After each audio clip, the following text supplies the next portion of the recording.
So, did, did we complete that part, guys? Do you remember? We don't. We didn't complete? Ma'am, we don't actually remember. Uh, in Nisarga audio, your audio is getting disconnected in between. Can you please leave me a message in this chat window? Till where did we do this particular unit? Did we complete it? Did I explain about UK Bribery Act? I guess we finished this unit. FCPA and UK bribery.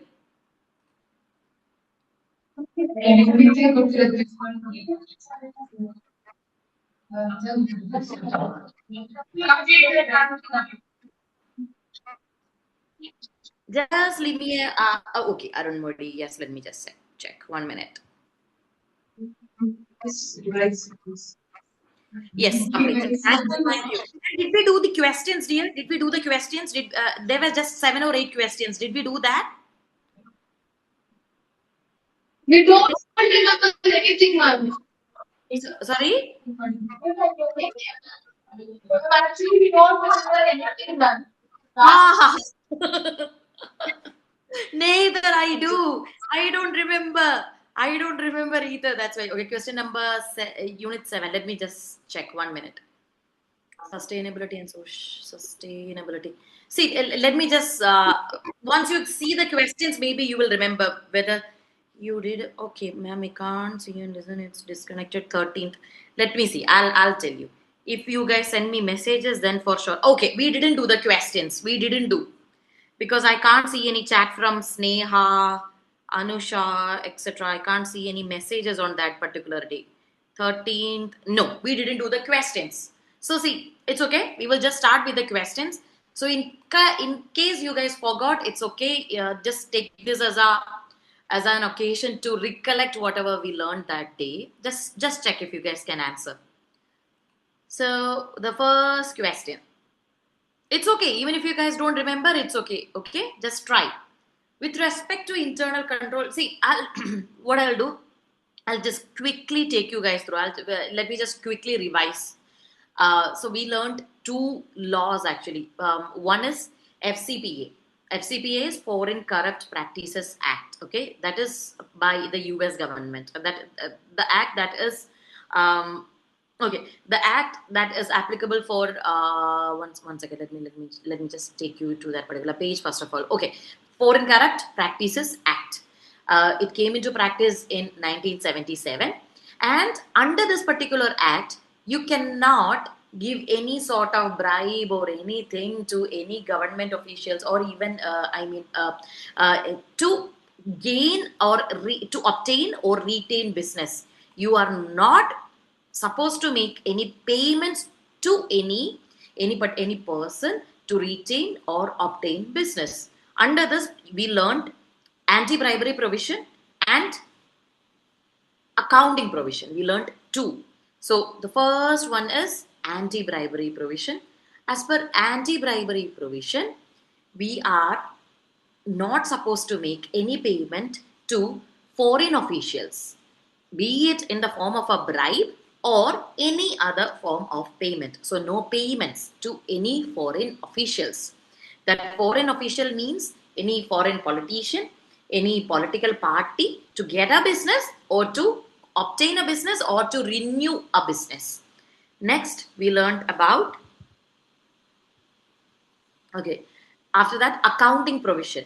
So, under this accounting provision was initiated to support anti-bribery provision. So, this means you have to provide as a company, you have to maintain complete, accurate, reliable accounts, and you have to include every transaction that is done by your company. You shouldn't hide anything. Every transaction should be taken with management authorization as well. So after this, we learned UK Bribery Act. So under UK Bribery Act, here you shouldn't, this includes government officials as well as bribing business people. And this includes people so who all falls under this category. So this prohibits bribery of both government officials and private business people by all United Kingdom residents and businesses, and by foreign companies that have operations in the United Kingdom. Means even if you are a company, Indian company, but you are operating in United Kingdom, then you shouldn't give any sort of bribe to government officials and even private business people. So this was UK Bribery Act. So we just learned these two, I believe, nothing more. So one important difference between UK Bribery Act and US FCPA is that United States Foreign Corrupt Practices Act applies to bribery of foreign officials only, not of local officials only. I mean, if you are a company in US, you shouldn't bribe any foreign officials. Whereas when we talk about UK Bribery Act, UK United Kingdom's Bribery Act, it applies to bribery of government officials and private business people. So if you are operating in UK, you shouldn't give any bribe to private business like Ambani, Adani, to any private business people, nor to government officials. So this is what we learned so far, UK bribery and FCPA. So now let's look at the first question. With respect to internal control provisions of US Foreign Corrupt Practices Act, all of the following statements are true except that. First one, good internal control can help prevent not only FCPA violation but also other illegal and unethical conduct. Internal controls are used by companies to help provide reasonable assurance regarding reliability of financial reporting. Access of company asset is permitted in accordance with management's general and specific authorization. FCPA prescribes a particular set of internal control that companies are required to develop and implement. So which one is? So here the question is, everything here is true except. So one of these statements is wrong. Which one is that? It's okay. You make mistake. That's perfectly fine. But please pay attention. Okay. There might be certain words that is wrong. Just a word or two words. That might be the issue here. So please just try. Just try. It's okay. I understand you guys might have forgot. It's okay. Forgotten. It's okay. Who is that? Is that Durai? The last bench? I can't. The face is not clear. Who is that? No. Who's that? Sarulata? Okay. Yes. What do you guys think is the answer?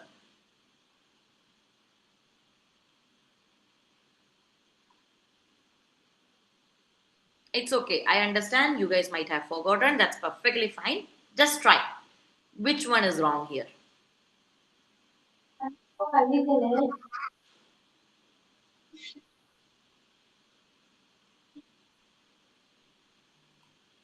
Okay. Arul Modi said B. Okay.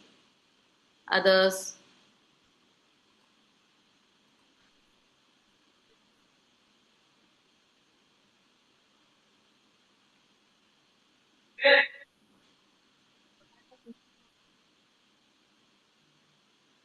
Anusha said, okay, D. Nisarga, what about others? Okay, Nisarga, C. Okay. Okay. Guys, here, see. Here, I think Miss Anusha, you are perfectly right. Anusha gave me the right answer. See here, it's written FCPA prescribes a particular set of internal control. See, FCPA nowhere said that we need to implement 1, 2, 3, 4 these internal control. No, FCPA said we need to have internal control, but nowhere they have mentioned a given set of internal controls. Here, the problem is this word particular. So FCPA have not given us any set of internal control, does not prescribe a specific. So here, see, when you read these questions, see, I understand you guys might be facing difficulty in when you do these Hawk questions. So please, when you do a particular question from Hawk, understand the word meaning. Each and every word carries a meaning. So please be careful there. So here they have given FCPA has mentioned a particular set of internal control. So what does a particular set of internal control mean? Particular set of internal control means, okay, 1, 2, 3, 4. They will give you the internal controls and you have to follow these set of internal control. But FCPA has not given us any set of internal control. What did FCPA say? That you need to have internal control, but they have not mentioned any given set of internal control. So that is wrong. So that is the wrong answer. Did you guys understand what I meant? Did you guys understand? Is it clear why that particular option D? Yes, ma'am. Okay. Next.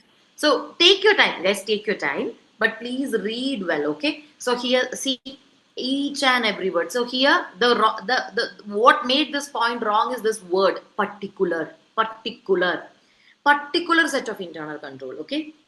And so FCPA has not, nobody has given us any set of internal control stating 1, 2, 3, 4, you have to follow these internal control. No, it is as per the company.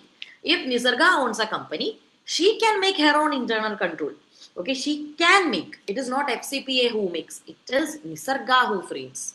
So that word is wrong. Second,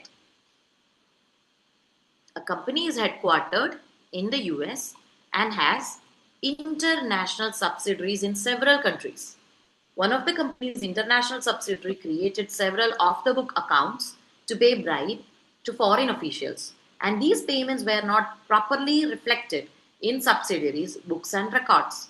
The subsidiary has certain internal controls in place, but does not utilize the COSO internal control framework and does not have a compliance program in place.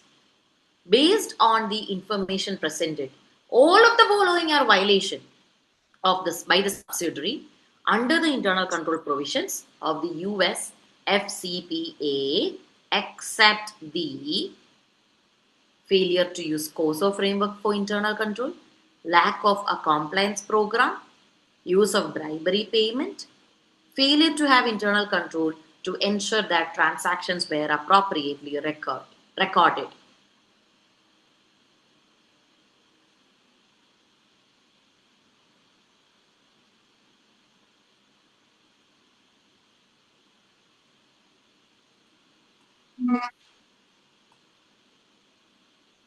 Is it 30? Which one? Okay, guys, I'll do something. Will tomorrow you guys have your SEM exam or your SEM exams are done? Huh? I don't know. He's typing something. 1 minute. Exam is done. Okay. So in that case, I'll do something. Did you guys get the PDF of this particular document? You have the PDF? Yes. Yes. So please read and come. Tomorrow, just read this particular unit. Unit number 7. Unit 7. And then we will do the questions. Because otherwise you might have forgotten everything. So just read and come tomorrow. Then we will do the question. I think that is better. Is that okay? Done.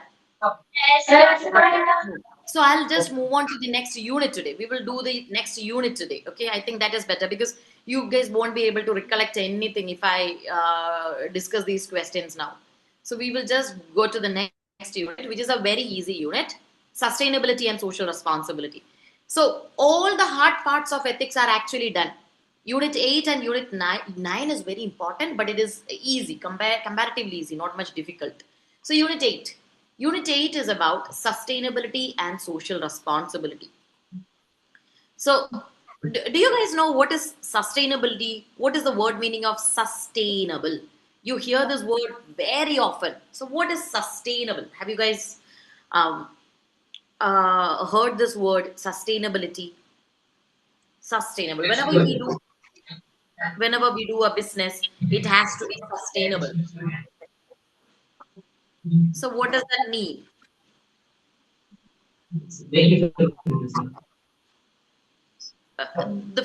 I guess we shouldn't. I think Durai said something. So basically, sustainability means we shouldn't be robbing the future generation, leaving some resources. Yes, yes, Arun Modi, yes, you are right. Sustainability means we shouldn't be robbing the future. We should leave something for the future generations as well. So now we are not just talking about profits, okay, or we are not just talking about being accountable to our stakeholders. One second, let me just share the tab. Okay, we are not just talking about making profits or being accountable just to our stakeholders. We are also talking about leaving resources for our future generation. So first question, who's a stakeholder? All okay, audible, visible? Okay, that. So what is sustainability is we have to leave resources for our future generations as well. So who is a stakeholder? First question, who is a stakeholder?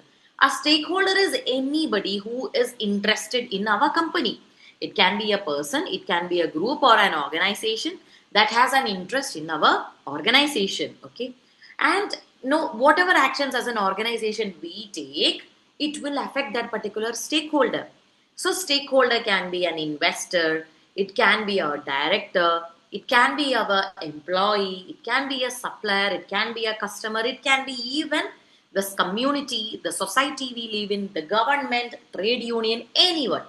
So there are various definitions for sustainability. We will just discuss a few of them. First is actually sustainability is providing for the needs of the present generation while not compromising the ability of future generation. For example, like we are doing business, okay? We shouldn't do business by cutting off a particular forest. We should actually leave those forests for the upcoming generations as well.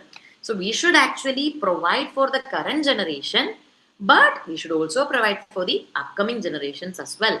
So sustainability, just learn one or two of these explanations. You don't have to by heart everything, okay? So sustainability is creating shareholder and social value without, while decreasing the environmental footprint along the value chain in which we operate. One second. If I play a video, can you guys hear? I guess you guys have the um, speakers. So let me just check if I can find a video. If I can, I'll show you one video. 1 minute.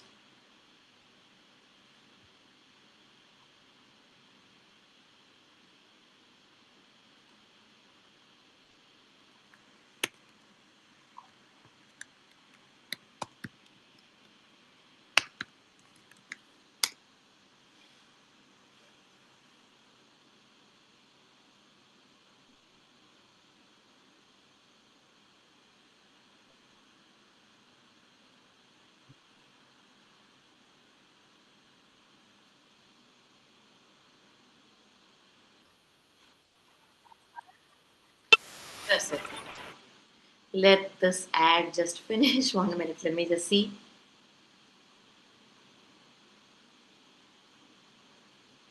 1 minute. Because this video was actually no, it's no more available, guys. There was a video by Apple. I think I have mentioned this video before as well. There was a video by Apple wherein Apple says, the brand Apple says, that they will reduce the carbon footprints emissions by 2030. There won't be any carbon footprint, and even their suppliers, they are no more going to ship through air. They will ship only through water to reduce the carbon emissions, and all their offices are actually run on solar energy. So that is basically sustainability. They will not, they will actually, they will reduce the environmental footprint. That is known as sustainability. So next, let's talk about corporate social responsibility, CSR. What is CSR? CSR is the idea that a business has a responsibility to the society and to the environment within which it operates. So, as a business, be it Ambani, be it Adani, be it whatsoever, whatever business we are doing, we are not just responsible to the customers or towards our stakeholders, towards our shareholders. We are also responsible towards the society where we operate. That is corporate social responsibility. So there is a difference. The first one was sustainability. Sustainability means we should leave something for the future generation. Corporate social responsibility means as a business, we are responsible to the society as well, to the environment as well in which we operate. So now, corporate social responsibility is the degree to which an organization considers the interest of stakeholders and takes action that respect those interests. So we will consider the interest of all the stakeholders means everybody, including the stockholder, the employee, the society, the government, and we will respect their interest. So we will take care of even the community. So that is known as corporate social responsibility. We just don't, I mean, the idea of social responsibility is that we just don't have to make profits, or we just don't have to fulfill the legal obligation. But more than that, we have certain responsibility towards our society as well. So now, let's talk about Archie. This part is very important. Sorry? All okay? Okay, madam. Okay, done. Okay, done. So next is this is very important, guys. This part is very important. This is a four-part. It's a definition about CSR by Archie B. Carroll. Okay, Archie B. Carroll defined corporate social responsibility in a way that focuses on four levels of social responsibilities of business. So basically, she said there are four levels of social responsibility. So, social responsibility of a business consists of four parts. Which are the four parts? Economic, legal, ethical, discretionary. So, economic, legal, ethical, discretionary. Economic means, the first one is economic. Economic means, so this is a foundation, means the basic. We are all in a business to make money, to make profit. So that is the foundation, right?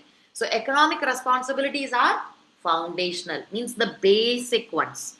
So first, our primary objective as a company is to produce goods and services that is needed, that goods and services that's needed by the society, and selling them at prices that the members of the society think fairly represent their value and that provide the business with adequate profits to ensure its survival and growth and to reward its investors. For example, so what does she mean?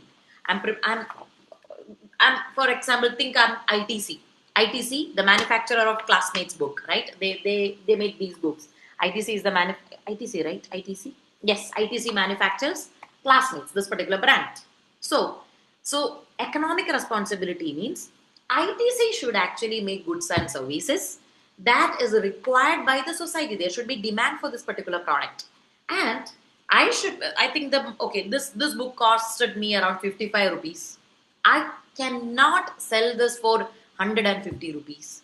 So I should be selling this product at a price that is fair enough. The customer, whoever is purchasing this book, should feel that the price for this product is fair enough. And at the same time, the price 55, the MRP that is 55, should give ITC enough profits as well. So there are two things. The customer should be able to afford this price and the price should be fair enough. And at the same time, ITC should be making profits from the sale as well. So there should be growth and at the same time, it should reward the investors of this particular brand, ITC as well. So first, economic. Economic means profit, which is the foundation. So we shouldn't charge too much. We shouldn't charge too less. We should charge fairly. So that is economic responsibility. So second, once the economic responsibilities are fulfilled, then we are actually going to fulfill the society's expectation. Society's expectation means legal responsibility. Legal responsibility means we should follow the rules and regulations of our country. Legal responsibility means the society's views of codified ethics. Codified ethics means whatever the rules, the government, whatever the prescribed rules by the government. Okay, so those are legal responsibilities. But there are laws. We cannot make laws for every given situation. I told you before. That is why we have ethics. We cannot make laws for A, B, C, D. There are n number of issues. We cannot make laws for everything. So laws cannot address all the issues that a business faces. And sometimes laws can also lag interpretation. Means sometimes laws can become obsolete. Obsolete means no more valid. With passage of time, sometimes law can be no more valid. And there is one more point. Laws are actually made by selected lawmakers.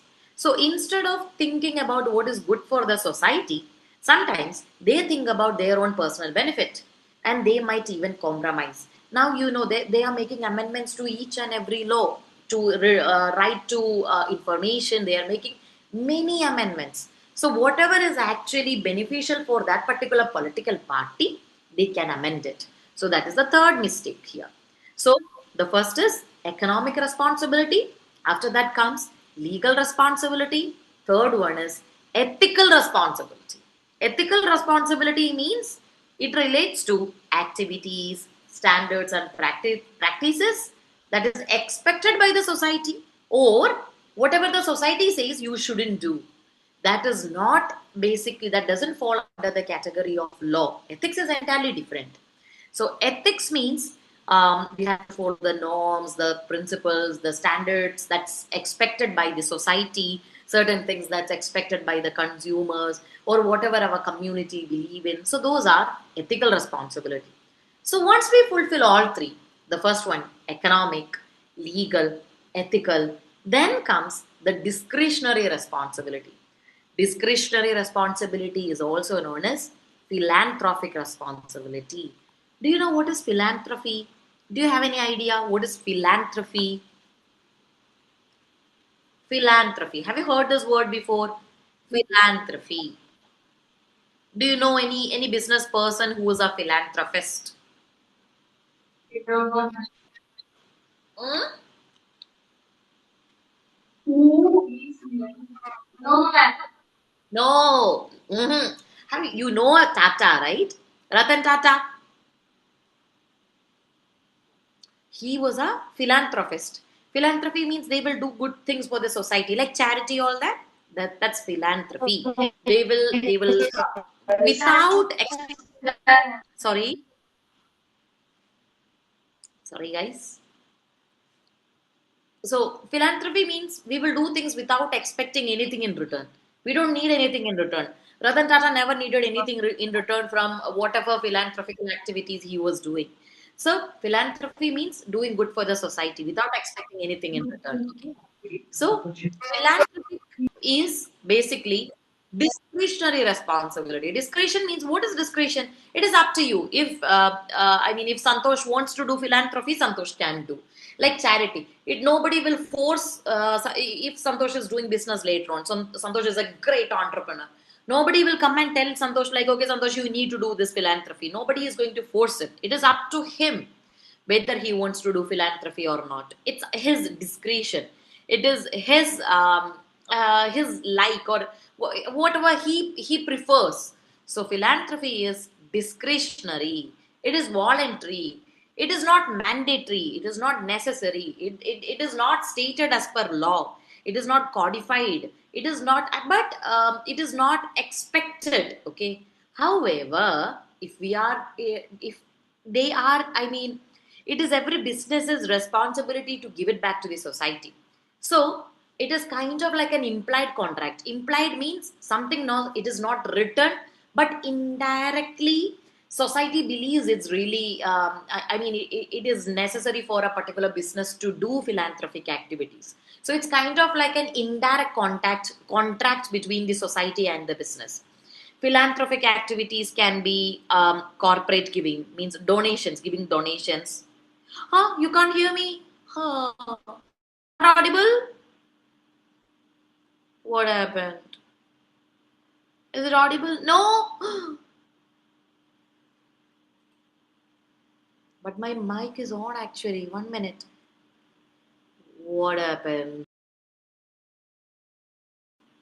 Is it audible now? Is it audible now? No. No. No. Is it audible?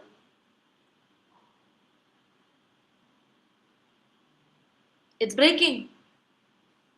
1 sec.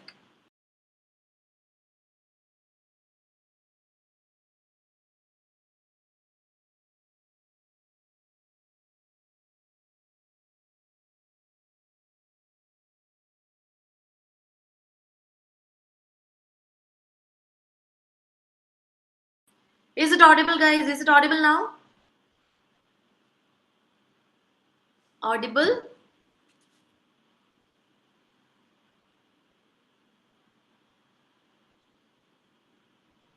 Okay. Okay. Okay. Okay. So where did you guys hear about philanthropy? Did you understand that part? What is philanthropy? No? No, yeah, yes. What is this? It's not even clear. Okay, philanthropy. Okay. Okay, done. All right. I'll give you a few examples of, okay, oh, what is this? Nisarga? What is this? Clear? Philanthropy. What is philanthropy? Okay. Thank you. Done. So, a few examples of philanthropy. Philanthropy means, for example, doing volunteering activities or giving donations. Giving our products free of cost. So, these are philanthropic activities. So, now, this RGB Carol, there is a pyramid. She mentioned about a pyramid of corporate social responsibility. So, Carol, this particular this person developed a four-part definition. So, considering all these four parts, she said, considering the components separately, once we consider all four aspects, it helps us to understand what are our obligations of a particular business. So, although all four parts are considered as separate concepts, the pyramid is unified. Unified means see, this is the pyramid. So, we have economic responsibility, we have legal responsibility, we have ethical responsibility. A business also has philanthropic responsibility. Okay? Oh my god, guys, you okay? So, economic responsibility means it should be profitable. Legal responsibility means we should obey the rules. Ethical responsibility means we should be carrying out our businesses in a very ethical manner. And lastly, philanthropic responsibility means our business should be a good corporate citizen, means we should actually we should give it back to the society as well. So, this is the pyramid of corporate social responsibility by Archie B. Carroll. Okay. So, now sustainable, there is another concept that is known as triple bottom line. Again, triple bottom line means it consists of three P's. Three P's means profits, people, and planet. Which are the three P's? Profit, people, and planet. So, first one is economic. Economic means we should be making profits. Whatever company we have created this particular company for making profits. Our emphasis is definitely on profits. That is the first P, profits. Second is people. People means we are here in this business for the people, for improving the quality of people's lives, and for bringing equity among people, among communities, and equity among nations. People means all the stakeholders of our company. It can be even the society. Some of the needs of the social sphere means we have to improve the standard of living of our people. We have to basically give it back to them, like we have to improve the education, we have to improve the community, we have to give everybody equal opportunity. And the third P of triple bottom line is planet. Planet means here we are giving importance to our environment.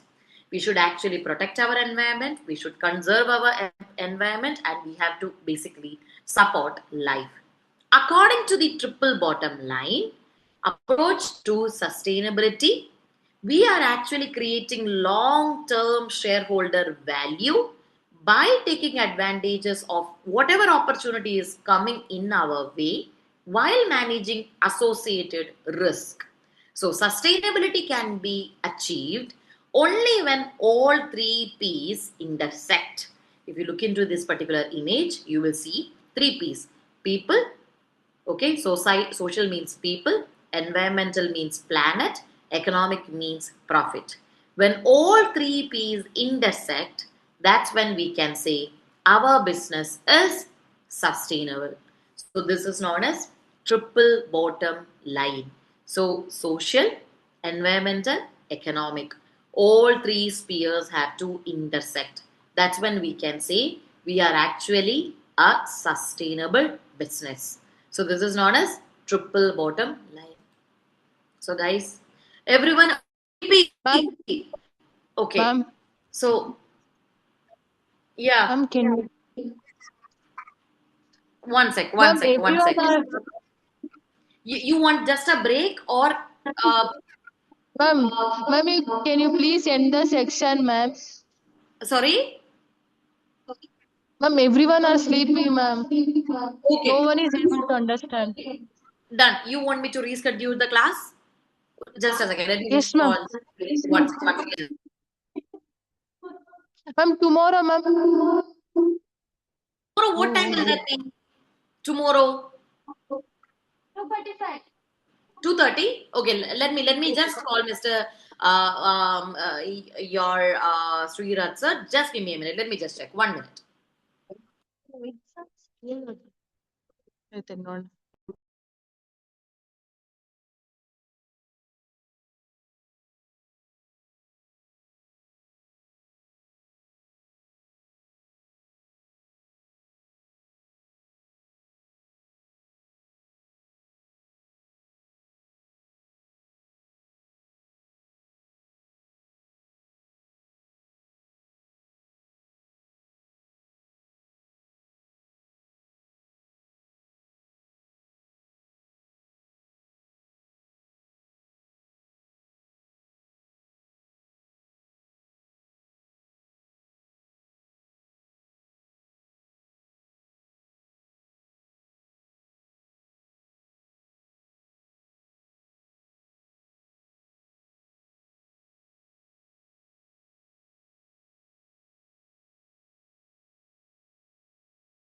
Guys, I tried to call Sriraj sir. However, I'm not able to get him. So, see, you guys tell me if I mean I don't know how. Can I? Do you guys have college bus or something now? If I end the classes now, or how is it? If you guys, I mean, if you guys are sleepy, I totally understand. We can take it tomorrow. Up to you guys. I tried calling everybody, but nobody is available at the moment.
Have spoken to Balajan. Go home. That's fine. I won't be.